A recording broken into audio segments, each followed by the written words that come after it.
नमस्कार दोस्तों, मेरा नाम राहुल। तो दोस्तों आप सबके लिए ये जो वीडियो बहुत ज़्यादा इंपॉर्टेंट होने वाला है। अगर आपका बीएसटीसी का इस बार का एग्जाम है या दोस्तों कि आज की इस वीडियो के अंदर बात करने वाले हैं बीएसटीसी के वो महत्वपूर्ण प्रश्न जो आपसे इस बार के एग्जाम के अंदर पूछा सकता है। तो दोस्तों बिना किसी देरी के वीडियो को स्टार्ट करते हैं। सबसे पहला जो क्वेश्चन है वो आपको अपने इसमें दिख रहा होगा कि निम्नलिखित में से कौन सा ढूंढाड़ी की उपबोली नहीं है। दोस्तों बात करें यहाँ पर ऑप्शन की, आपको यहाँ पर सबसे पहला ऑप्शन मिल रहा है वो आपको मिल रहा है तोराबटी, जो कि आपका यहाँ पर ढूंढाड़ी की उपबोली होती है। राजावाटी भी होती है, नागरचोल भी होती है, लेकिन दोस्तों राठी किसी प्रकार से आपके यहाँ पर ढूंढाड़ी की उपबोली नहीं होती।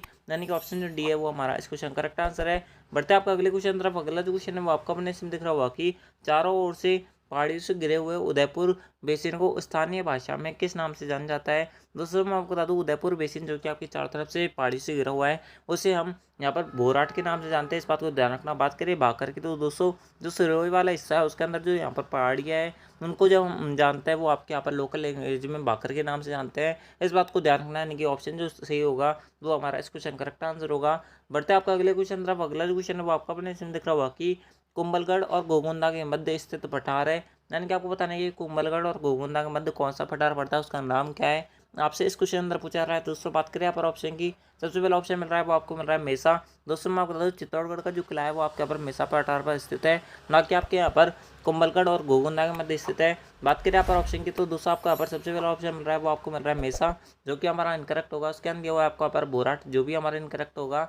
उसके बाद दिया हुआ है आपका पर उड़िया, जो कि हमारा करेक्ट आंसर होगा। यानी कि ऑप्शन जो सी है वो हमारा इस क्वेश्चन करेक्ट आंसर है। यानी कि ऑप्शन जो सी है वो हमारा इस क्वेश्चन करेक्ट आंसर है। बढ़ते हैं आपका अगले क्वेश्चन तरफ। अगला जो क्वेश्चन है वो आपको अपने सिम दिख रहा होगा कि निम्नलिखित में से कौन सा राज्य राजस्थान के साथ सीमा का साझा नहीं करता है। यानी कि आपको बताना है कि राजस्थान के साथ में ऐसा कौन सा स्टेट है जो कि आपके यहाँ पर बॉर्डर को स्टेट यहाँ पर साझा नहीं करता, शेयर नहीं करता, आपसे इस क्वेश्चन अंदर पूछा रहा है। दोस्तों बात करें यहाँ पर ऑप्शन की, सबसे पहला ऑप्शन मिल रहा है वो आपको मिल रहा है महाराष्ट्र। उसके बाद में दिया हुआ है आपका पर गुजरात। उसके बाद में दिया हुआ है आपका पर पंजाब। उसके बाद दिया हुआ है आपका पर हरियाणा। मैं आपको बता दूं इसका जो करेक्ट आंसर होगा वो होगा आपका पर ऑप्शन है महाराष्ट्र किसी प्रकार से राजस्थान से बॉर्डर शेयर नहीं करता। आई होप आपको ये जो क्वेश्चन है वो आपको यहाँ पर आता होगा। बहुत ज़्यादा नॉर्मल सा क्वेश्चन है। अगला जो क्वेश्चन है वो आपको अपने इसमें दिख रहा होगा कि राजस्थान का लगभग कितने प्रतिशत भूभाग मरुस्थल से घिरा हुआ है। यानी कि आपको बताना है कि मरुस्थल जो है राजस्थान के कितने परसेंट भूभाग यानी कि स्थल यानी जमीन पर फैला हुआ है। दोस्तों आपसे इस क्वेश्चन अंदर पूछा रहा है। दोस्तों मैं आपको बता दूं जो आपके मरुस्थल फैला हुआ है वो आपके यहाँ पर 61% हिस्से में फैला हुआ है। यानी कि ऑप्शन जो सी है वो हमारा इस क्वेश्चन करेक्ट आंसर है। बढ़ते हैं आपका अगले क्वेश्चन तरफ। अगला जो क्वेश्चन है वो आपको अपने इसमें दिख रहा होगा। एंड दोस्तों अगला जो क्वेश्चन है इसको बताने से पहले मैं आपको बता दूं, अगर किसी भाई बहन ने अब तक वीडियो को लाइक नहीं किया है तो वीडियो को लाइक कर देना, चैनल को सब्सक्राइब जो कर लेना, क्योंकि आप सबके लिए यहाँ पर सबसे अच्छा कंटेंट जो है हमारे द्वारा प्रोवाइड करवाया जा रहा है। आपको इससे बेहतर और जो कंटेंट और कहीं देखने को नहीं मिलेगा, इस बात की मैं गारंटी है। ठीक है दोस्तों, बढ़ते हैं आपका अगले क्वेश्चन तरफ। अगला जो क्वेश्चन है वो आपको अपने इसमें दिख रहा होगा कि राजस्थान में दक्षिण पश्चिम से उत्तर पूर्व तक जलवायु विभाजन के रूप में कार्य करता है। यानी कि आपको बताना है कि राजस्थान में जो जलवायु विभाजन का जो मुख्य रूप से कार्य करता है वो कौन करता है। दोस्तों आपको पता होगा कि इसका जो करेक्ट आंसर होगा वो होगा आपका पर अरावली। यानी कि ऑप्शन जो डी है वो हमारा इस क्वेश्चन करेक्ट आंसर है। बहुत ज़्यादा नॉर्मल सा क्वेश्चन है। बढ़ता है आपका अगले क्वेश्चन तरफ। अगला जो क्वेश्चन है वो आपको अपने इसमें दिख रहा होगा कि निम्नांकित में से किन जिलों में पुलिस कमिश्नरेट व्यवस्था का विद्यमान है। यानी कि आपको बताना है कि पुलिस कमिश्नरेट जो है वो राजस्थान के कौन कौन से जिले के अंदर अवस्थित है। आपको पता होगा कि पहला जो जिला है वो आपके यहाँ पर जयपुर ही आएगा। एंड दोस्तों दूसरा जो आपका जिला जिसके अंदर आपकी पुलिस कमिश्नरेट स्थित है वो आपके यहाँ पर जोधपुर डिस्ट्रिक्ट है। इस बात को ध्यान रखना है। यानी कि ऑप्शन जो बी होगा वो हमारा इसको करेक्ट आंसर होगा। बढ़ते हैं आपका अगले क्वेश्चन तरफ। अगला जो क्वेश्चन है वो आपको भी नीचे दिख रहा होगा कि निम्नलिखित में से किस वर्ष प्रतापगढ़ को राजस्थान का 33वां जिला घोषित किया गया था।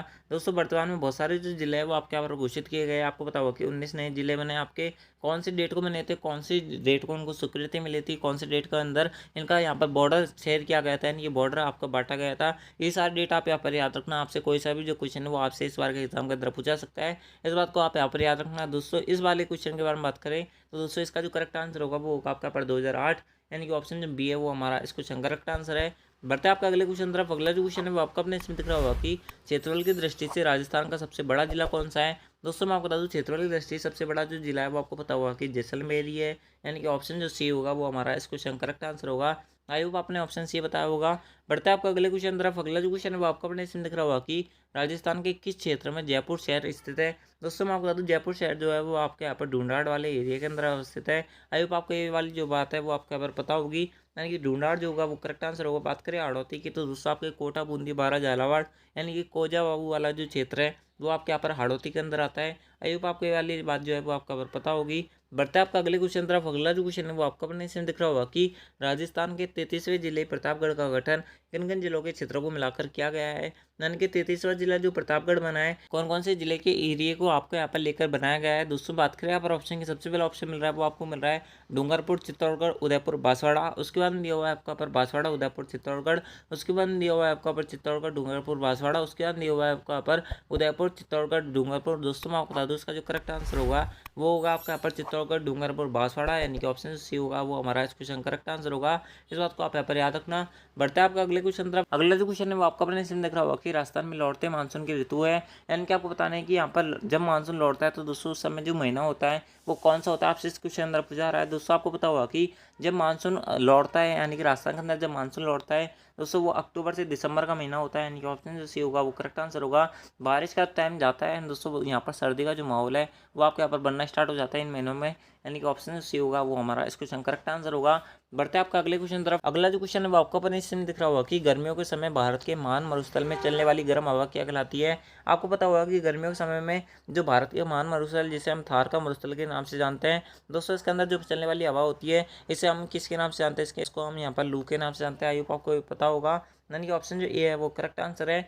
ठीक है, तो दोस्तों इस प्रकार से ये थे आपके यहाँ पर बीएसटीसी के मोस्ट इंपोर्टेंट क्वेश्चन जो आपसे इस बार के एग्जाम के अंदर पूछा सकते हैं। मैंने आपको बहुत कम समय में बहुत से ज़्यादा क्वेश्चन जो है कराने का ट्राई करा। आई होप आपको ये वीडियो पसंद आई होगी। अगर आपको ये वीडियो थोड़ी सी पसंद आई होगा, अगर आपको ये क्लास थोड़ी सी अच्छी लगी हो तो दोस्तों आप जो है इस वीडियो को लाइक करें, चैनल को सब्सक्राइब जो करें। दोस्तों मैं आपको बता दूँ इसके साथ में इसके अलावा हमने और भी जो क्लासेज है जो हमने आपके अपलोड कर रखे, अगर आपने उनको नहीं देखा है तो उनको देख लेना। इस वाली क्लास के अंदर 274 क्वेश्चन पर हम पहुंचे हैं दोस्तों। इससे पहले और जितने 274 क्वेश्चन थे उनकी जो क्लासेस थे हमने अपलोड कर रखी है, अगर आपने उनको नहीं देखा तो उनको देख लेना। इसी तरह के प्लेलिस्ट में अब तक की जितनी भी अपलोड हमने वीडियो कर रखी है वो सारी आपको एक जगह देखने को मिल जाएगी, आपको इसके अंदर कोई दिक्कत नहीं आने वाली है। तो दोस्तों आई होप आपको ये वीडियो पसंद आई होगी। अगर वीडियो पसंद आए तो वीडियो को लाइक कर देना, चैनल को सब्सक्राइब जो कर लेना। तो दोस्तों मिलता है आपकी नेक्स्ट वीएसटीसी वाली वीडियो के अंदर। जब तक ले जय हिंद, जय भारत, जय Hindustan. Thanks for watching, thank you.